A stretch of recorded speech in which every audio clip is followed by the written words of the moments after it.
And number 3 is the high density lipoproteins. We might have had doctors telling you aapka good cholesterol or bad cholesterol. These are the two words which are always used to patients to make them understand. Good cholesterol is high density lipoproteins.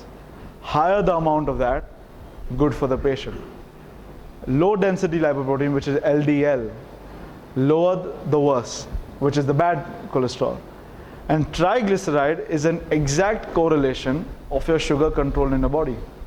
If your sugar is not under control, your triglycerides are never going to be under control. These 3 together form a very strong implication on heart disease and strokes and other complications of diabetes called dyslipidemia. Hypertension, insulin resistance. As I said, type 2 diabetes has something where the insulin is there, but it is not enough.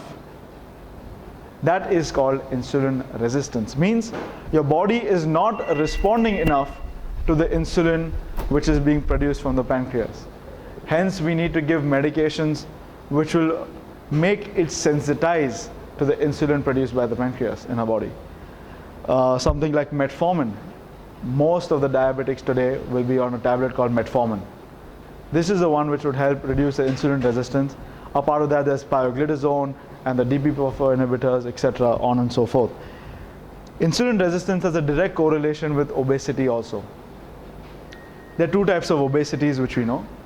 One is central and one is peripheral. People who have periphery obesity means their hands are slightly on the heavier side, legs are slightly on the heavier side. They are not at that bad a risk today.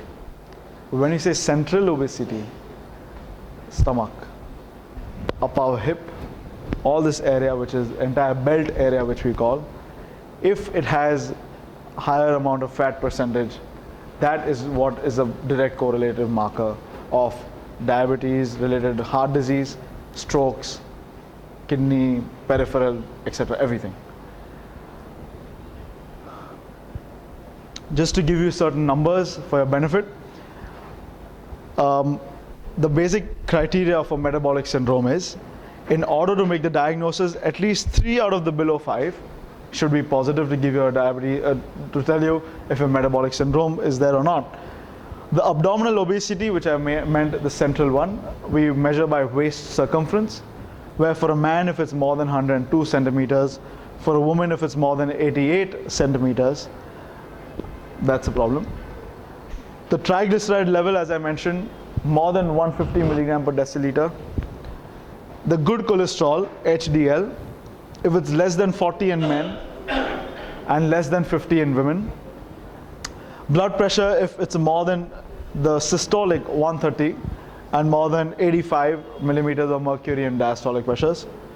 And the fasting glucose more than 100 milligram per deciliter, all means metabolic syndrome.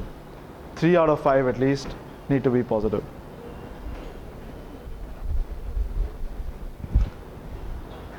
Cardiovascular disease and type 2 diabetes. The process by which diabetes can lead to cardiovascular damage do not develop independently. Each may accelerate or worsen the others. Atherosclerosis and hypertension are the 2 main processes which lead to cardiovascular disease. Microangiopathy and autonomic neuropathy are other damaging effects which are specific to diabetes. In many people with diabetes, these different factors coexist, resulting in progressive damage to the heart and blood vessels. This means is when your diabetes is present in your body, you have thickening of the arteries which is taking place. Arteries become stiff.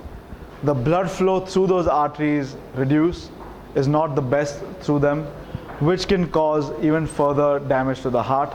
As we know, the 3 vessels of the heart, if they start getting blocked, you get a heart attack. Same meaning is what atherosclerosis. Hypertension, very important again, it also causes stiffening of the vessels, which can cause type 2, which can cause heart disease. Microangiopathy and autonomic neuropathy. Micro means small vessel disease, which is kidney, eyes, and the periphery nerves. autonomic neuropathy, and all of these will coexist together and cause a person heart disease and other complications. Now you might ask, doctor, even normal people can have heart attacks. What is the difference in diabetics? What more is different in diabetics? One, coronary artery disease is multi-vessel in diabetics. More than often, you might see, when you do an angiography on most of these diabetic patients, more than one block will be seen in all the vessels. Second, distal vessel disease is more common than the proximal, causing difficulty in revascularization. What I mean by most of the diabetic people who are having a heart attack might actually undergo a bypass surgery more often than actually an angioplasty. The reason being that the end of the arteries are so deceased that even if you put a stent in front, it's difficult to pass the blood through the bottom ones. But still the bypass is also a problem because they need to graft on the end vessels which are still deceased. So it is always going to be more difficult to open these vessels either this way or that way in diabetic patients.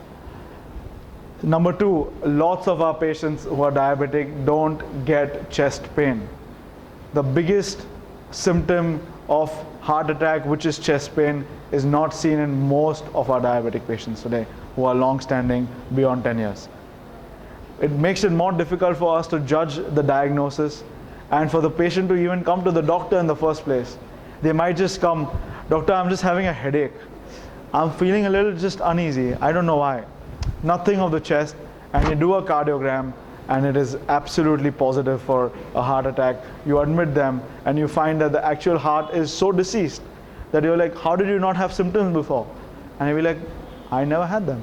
I never had a chest pain. Most of our patients today think of heart attack means chest pain. If it is other symptoms, it's not the heart. Let me remind everyone, no, diabetic patients may not have chest pain. More commonly seen in younger people.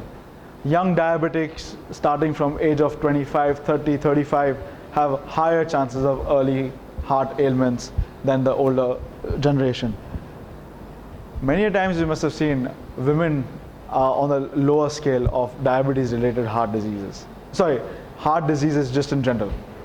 But in this case now you see, women have a higher chance, post-menopause of course, developing heart ailments than men sometimes. There's a 2 to 4 times higher risk in developing a heart disease due to diabetes. Worse outcomes despite revascularization. A person who undergoes either an angioplasty or a bypass surgery still has a worse outcome eventually.